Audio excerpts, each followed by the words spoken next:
All righty, let's begin. All right. Welcome, Sushmita. I am so delighted to have you with me today for Wild Initiations.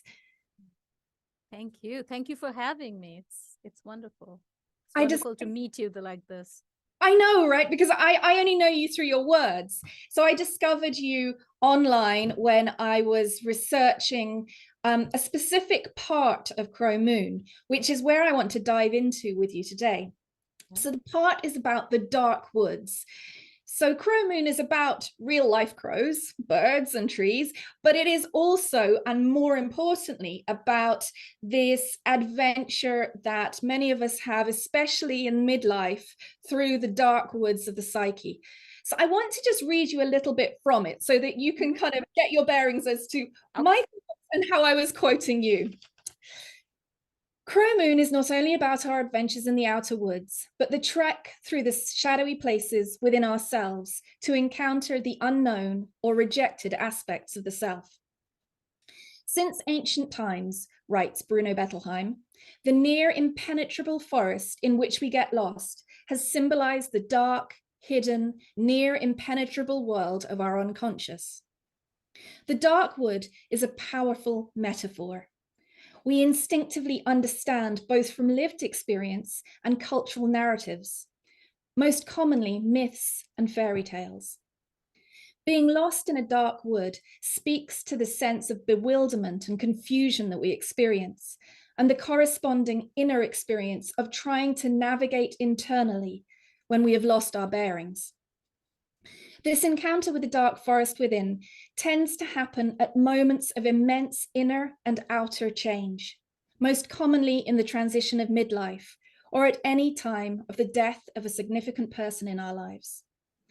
The self we once thought ourselves to be no longer functions as it once did. We often find that we neither recognize the person we have become nor the roles we are inhabiting. This sense of inner dislocation often seems reflected in the world beyond our bodies. In the wise words of interfaith minister and spiritual counselor, Reverend Dr. Sushmita Mukherjee, the dark forest is indeed an encounter with the end of a phase of life and an invitation to what Jung called individuation. The integration of opposites, of no longer shoving things we didn't like into the unconscious or projecting it onto other people. Until we enter the dark forest and lose the straight path ahead, we can be assured that we have been traveling the communal path, the path chosen for us by our family, our teachers, our institutions, our society. But as we enter this dark forest, we are finally confronted with the potential of our own unique selves, our very own flavor, our very own color. I love this, our very own taste.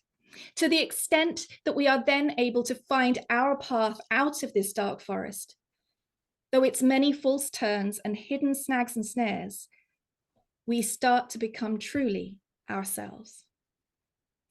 So those last words were Sushmita's. So Sushmita, would you like to take us on from there, expand on that, dive deeper, pick out bits? Sure. Sure. So, few things that come up for me as I hear you read that.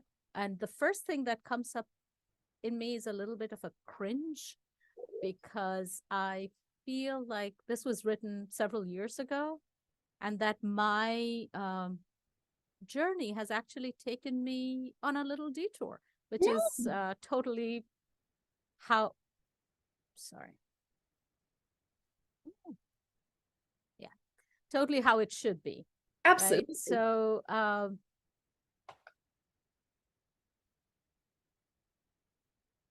I am actually less sure as I live longer whether individuation is necessarily our life project. In the sense that I've been doing a lot of reading and thinking about interconnectedness and interbeing and this whole idea of I am because you are, and that we depend on not just other humans, but other species and the interconnected web of life to live.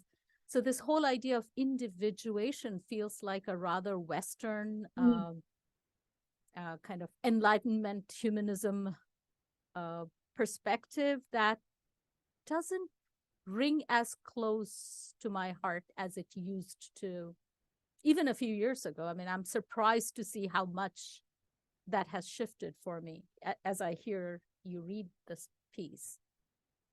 I think it is still very important to enter unknown places, absolutely.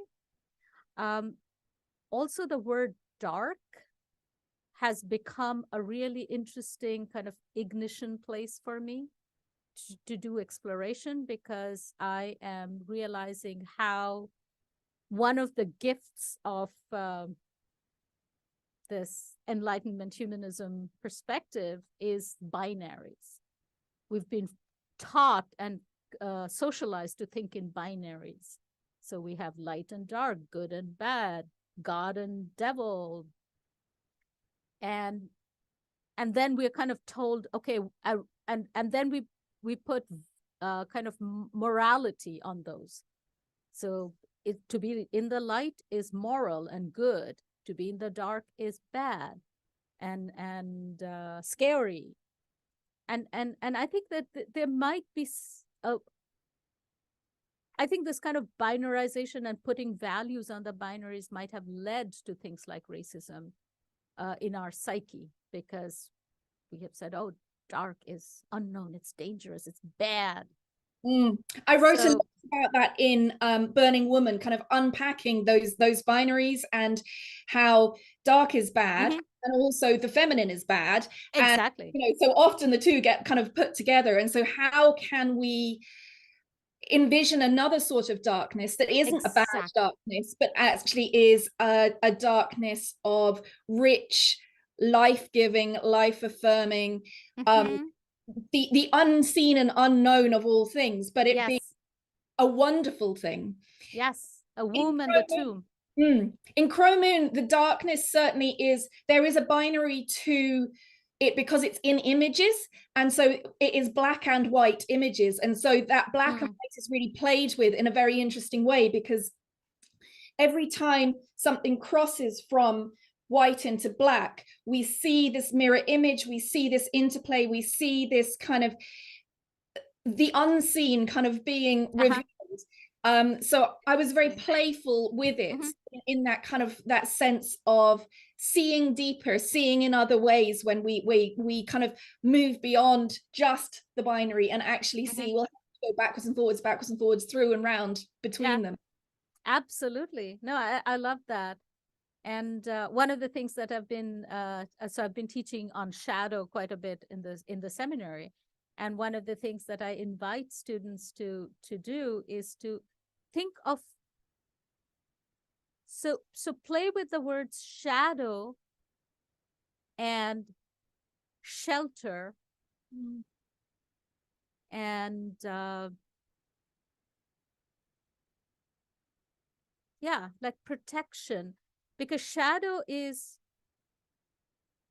it can be a quote unquote negative thing, but it can be also a place of rest and restitution and shelter. And I think of John O'Donohue and how he invokes shelter in such a beautiful way, like hospitality of that sheltered place. And I'm glad I've discovered another John O'Donohue fan. I mean, I know I love him. I know he's not kind of like hidden. I know he's very popular, but he's so special, isn't he? He is. He totally is. And yeah, so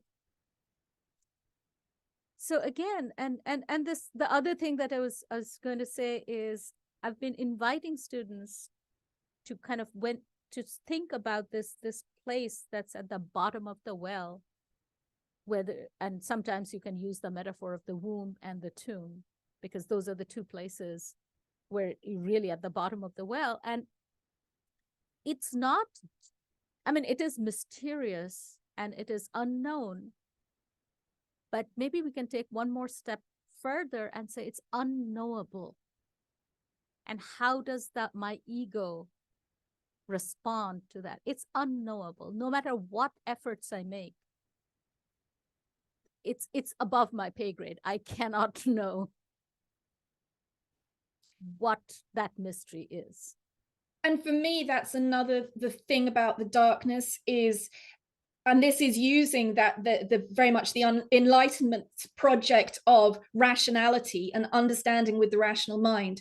So darkness is the opposite of that, as in you cannot know with the rational mind. You have to move into it with feeling, with intuition, with senses. You cannot know it.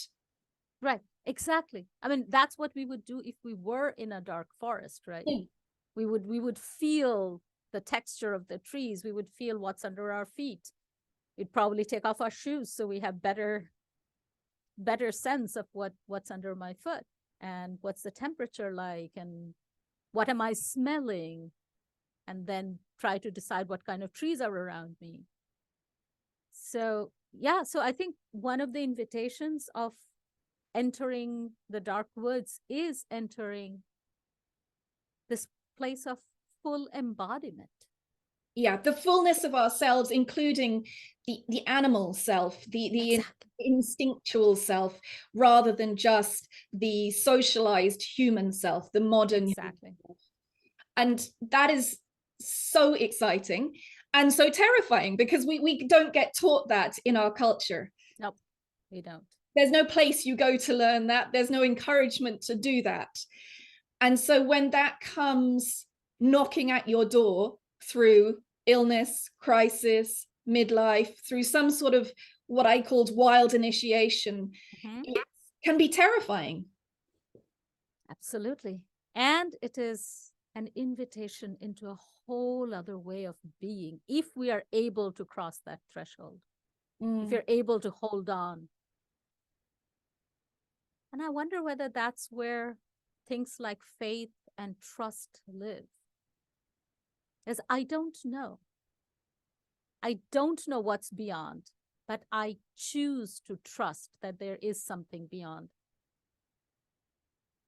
That's letting me, that's motivation enough for me to keep feeling in this place where my dominant sense doesn't work. Exactly. And so for me, I navigated that place of darkness, of not knowingness, through images, because usually language falls away at that point. Exactly. The rational mind falls away, language falls away. What are we left with? We're left with feeling and images from very deep, strange places within us. Yes, absolutely. I mean, I'm definitely like among the, Matthew Fox's ideas of the via positiva, via negativa, via creativa, and via transformativa. These are his 4 kind of entrances into mystery. And I feel like for me, via creativa is my place. It's like the place that I naturally go to. So working with images, I do a lot of soul collage, I do other kinds of things, movement. Those are all ways of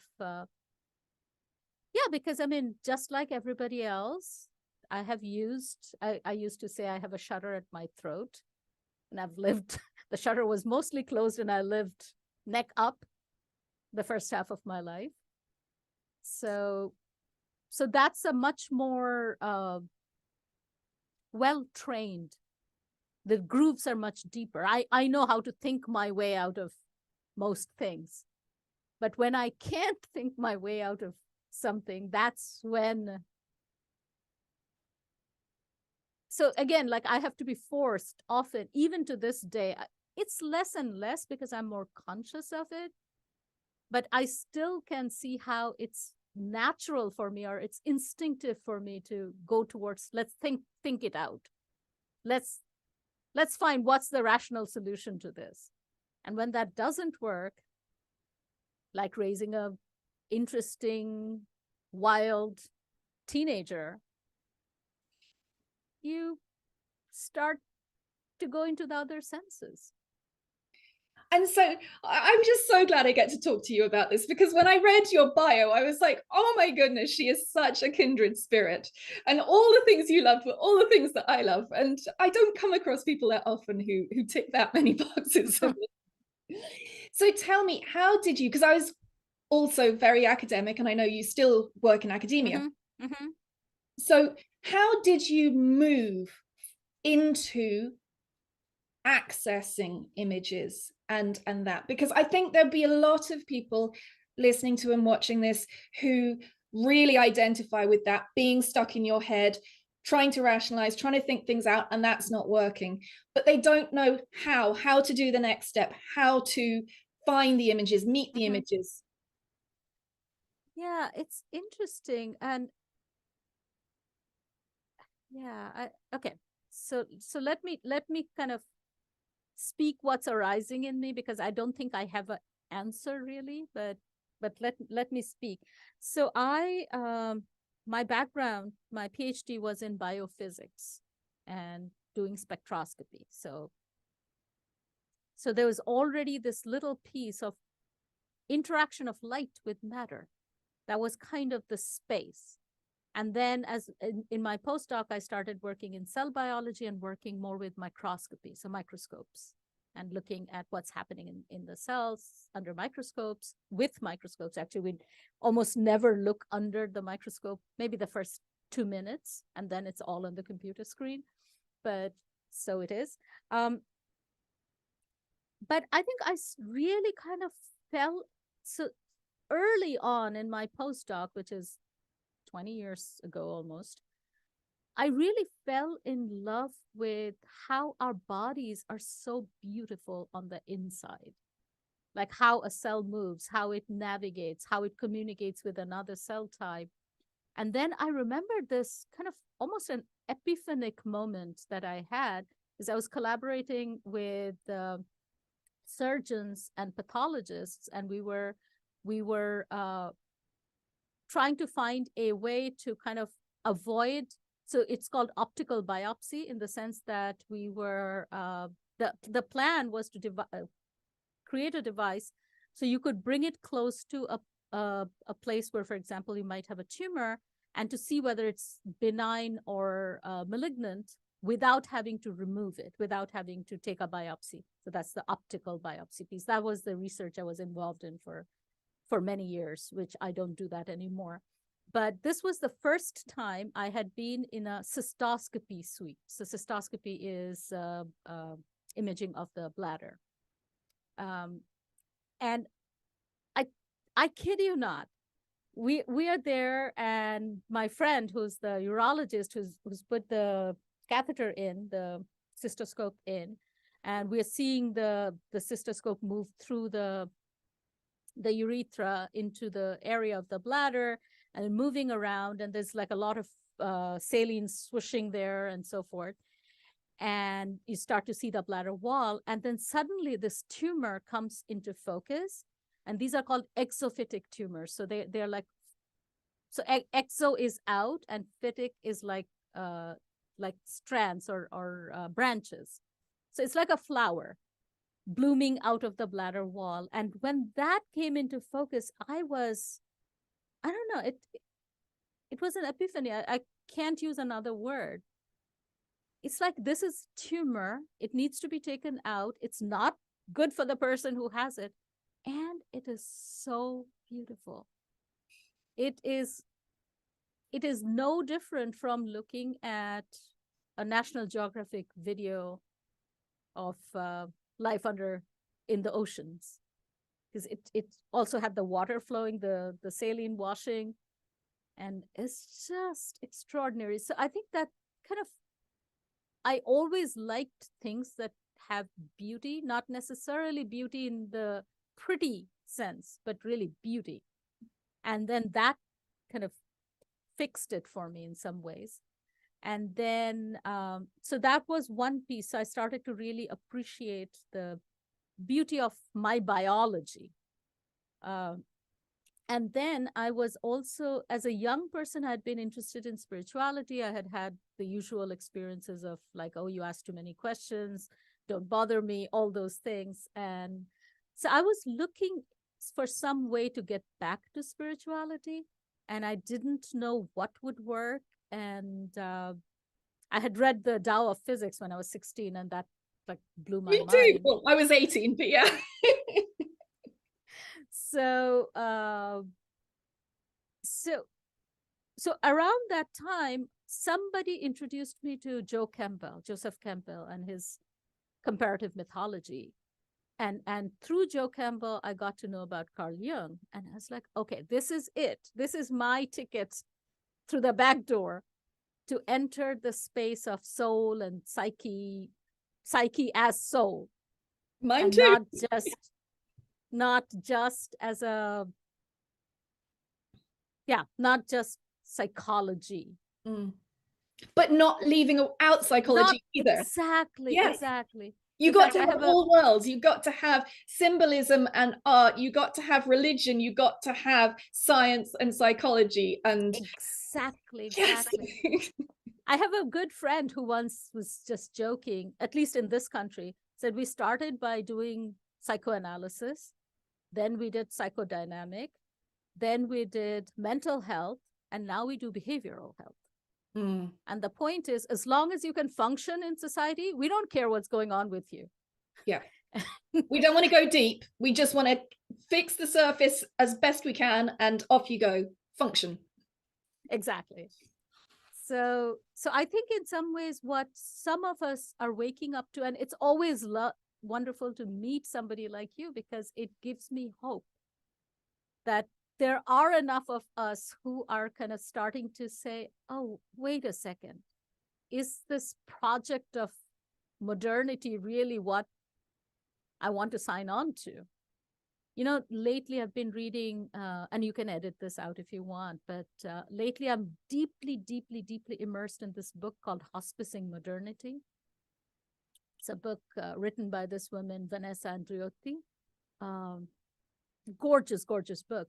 And I can kind of get carried away with it. But the essence of the book is, for the first time, I heard somebody lay it out so clearly that what we understand as modernity, and she often uses modernity slash coloniality, not colonialism, but coloniality as a mindset, that maybe it is time to hospice this.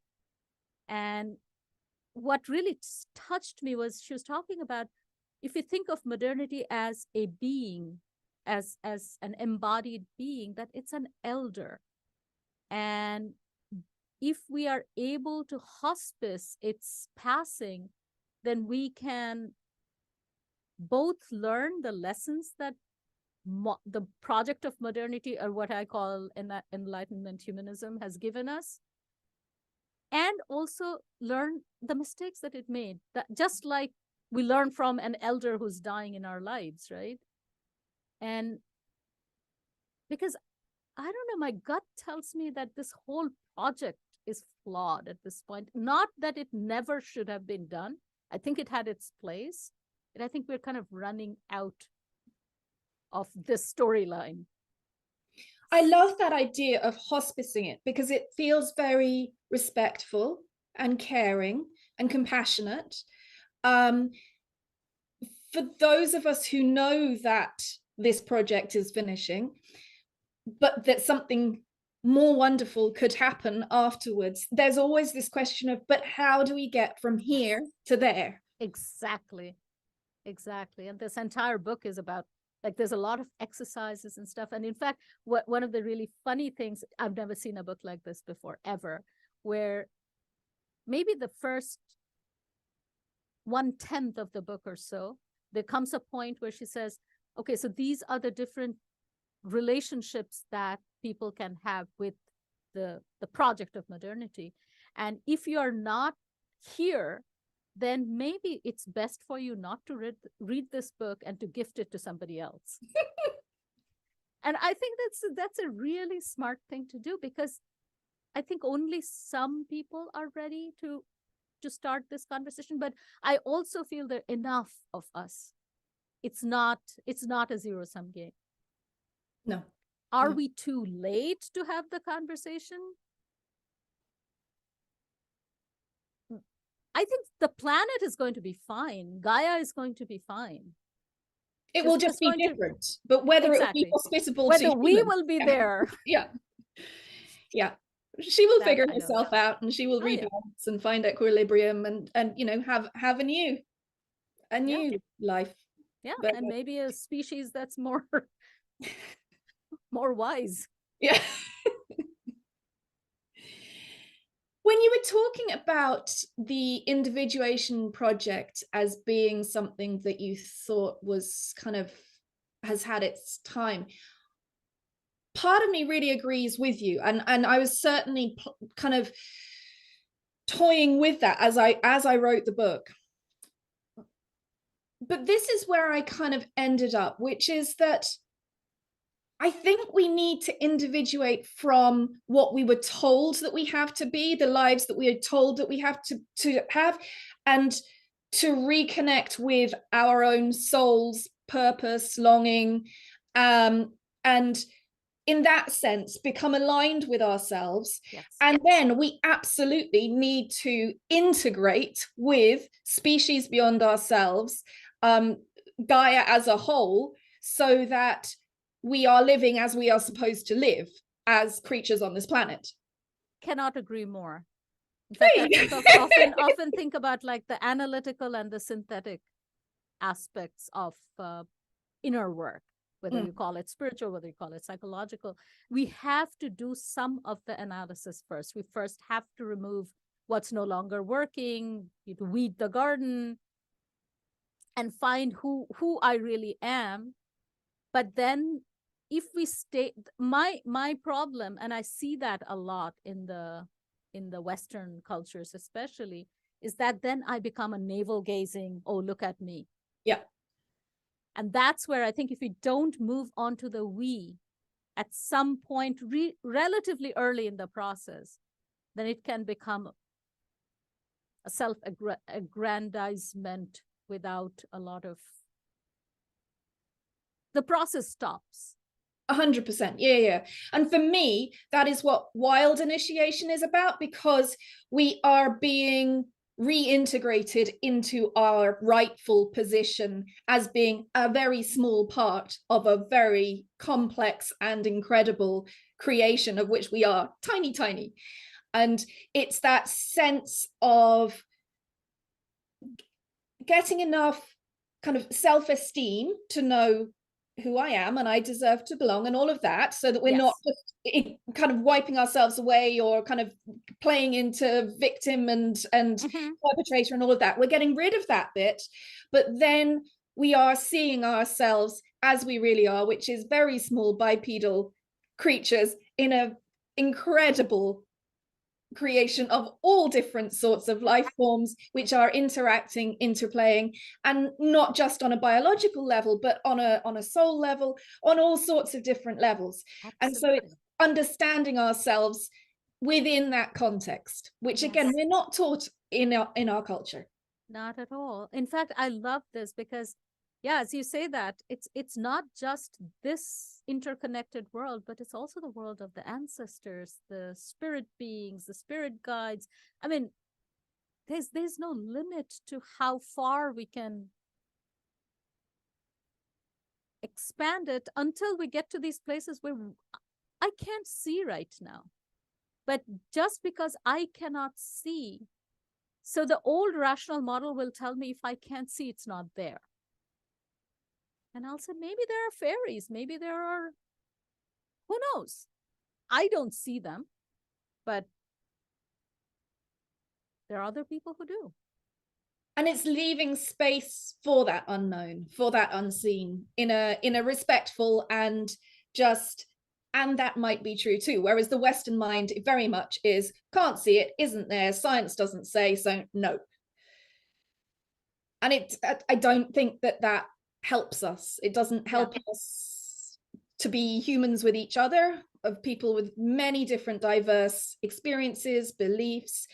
And it also doesn't help us to expand our perspectives because we're always just, focused on the things that we're told we're allowed to believe. Yeah, exactly.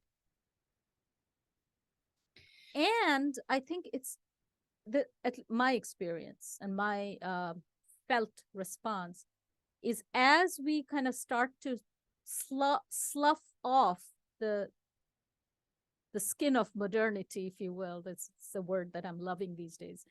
I think it's really important to find community. It's really important to find, like the conversation that we are having right now, we hadn't met until this moment. And it feels like I know you because I do. And that's because otherwise I think I would lose faith because I'm constantly teetering on this hope and despair seesaw. Because sometimes it just feels like our species is just doomed. I mean, there's no way. But other times it feels like, no, there is some hope. This conversation is happening in many, many small groups. And maybe sometimes I think about this, like maybe what might be one model of a future would be these small kind of groups that then interconnect and interweave rather than one large, the mega story, what Joseph Campbell used to call the monomyth. I mean, which is the hero's journey, right? Which is what we've been living for the past, I don't know, 200 years at least, not more, maybe more. And it's not working. Like, just to give the example of the US, like you have two such divergent opinions that cannot possibly coexist. They can't find compromise. They can't find any middle ground. And it's like, how do you move forward with that? Yeah, then it's really that seesaw that I'm in my echo chamber and I only interact with people who think like me and who talk the same language, and the other world is in their echo chamber. It's like two balls, like two transparent balls that are kind of banging against each other, but there's no hyphae, no mycelia connecting those two. Oh, it's lovely that you mentioned the mycelium, because that for me was one of the starting points of the book. Was, you said one of yours was looking under a microscope. For me, it was seeing a Petri dish with mycelium that had been grown out on it and the patterns that they made, and just having to draw that and engage with what that branching felt like and how it happened, and the fact that it goes on unseen under the forest floors and yet has only just so recently been discovered and is so vital to the well-being of so many organisms in a forest. Yeah. And that's also what makes a forest one living creature, right? Which we don't see, because we just see trees that can be chopped down and made into things. Yeah. Another book that really kind of moved me earlier this year was Overstory, which is a book that I'd been kind of holding on to. I started reading it, I couldn't get into it. That was me. I started it and left it after a while. And then I got into it and I just couldn't put it down after that. It was just like it took on a life of its own. But maybe when the first time I tried, I wasn't ready. I hadn't done whatever work that I needed to do to be able to receive the story. I often find that with books. You like the idea of it, but there is something that you don't know yet that you need to know, or a place you need to be in before you can enter the book. Yeah. So, yeah, I often say like this book is working me. And I really feel that, like with Hospicing Modernity right now, I feel like it's working me rather than I absorbing it. Tell me, do you live in New York City, or do you do. work there? So how do you access nature? And what part does nature play in your life, in your spirituality, in your creativity, bearing in mind you live in a city? So I am, again, very lucky and privileged. I really want to name that, because that's one of the things that I'm learning from one set of languages from Hospicing Modernity that's really speaking to me is how she talks about. So, there is the concept of the first world, the third world, developing world, developed world. She prefers the global north and the global south, because one of the things that she does is she says, then you can start talking about the north of the north, the south of the north of the north being the privileged in the privileged world.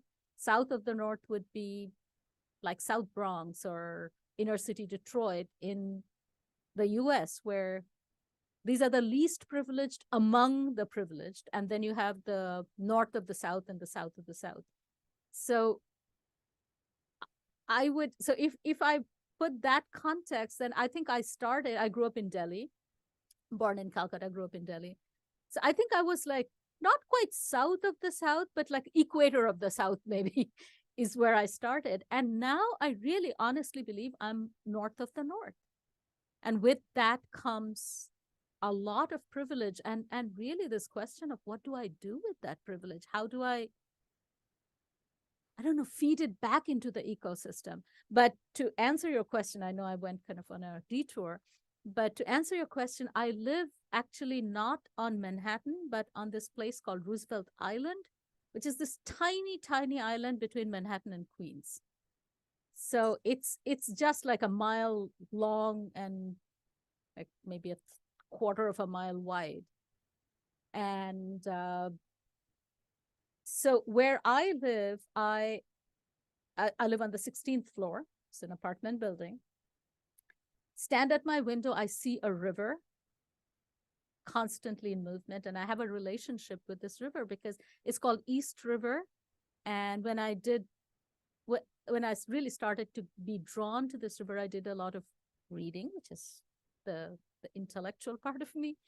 And one of the things that really struck me is East River is not even a river. It is actually an estuary. It's a brackish estuary that connects Hudson River with the bay.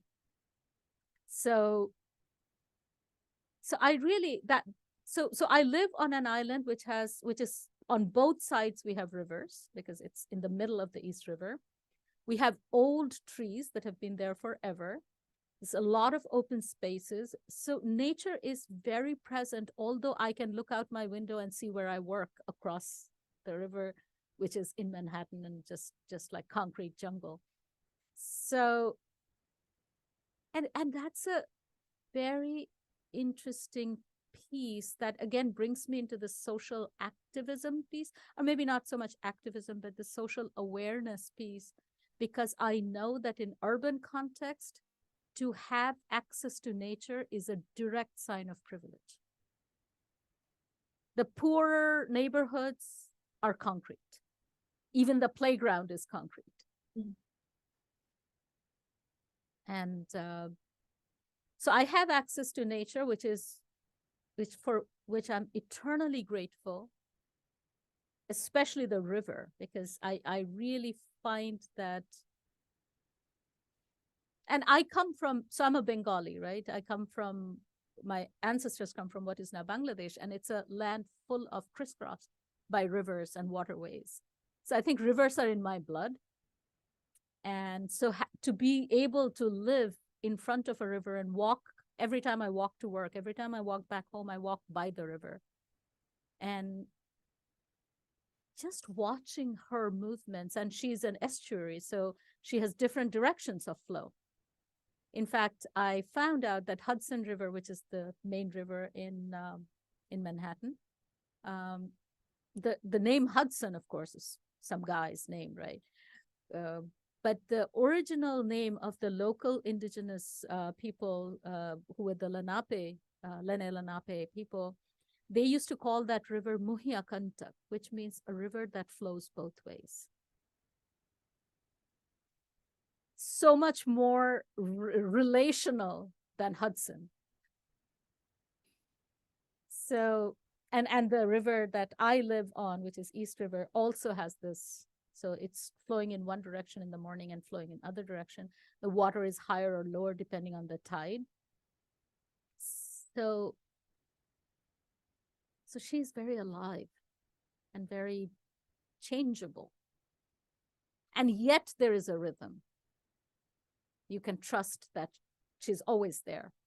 But whether those particular rocks are visible or they're underwater depends on the tide in the bay.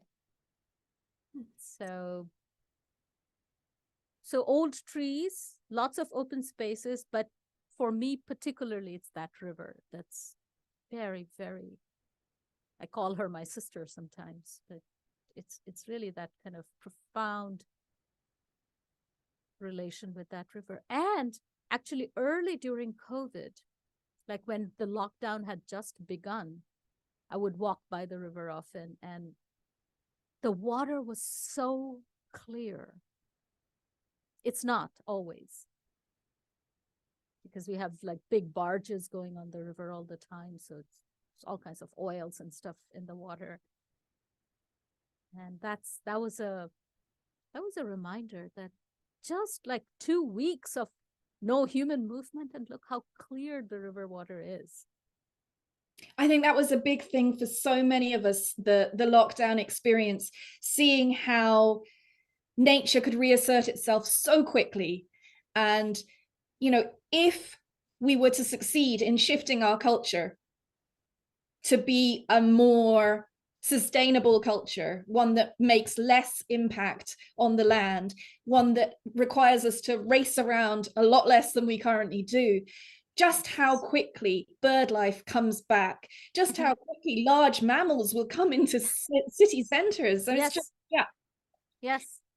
I actually write about that in the book, and what started the whole story of the book for me was walking during lockdown in a local woods, and all the crows coming in to roost, and just that experience of being a tiny human and this incredible natural phenomenon happening, which happens every single day, and yet nobody pays it the slightest bit of attention.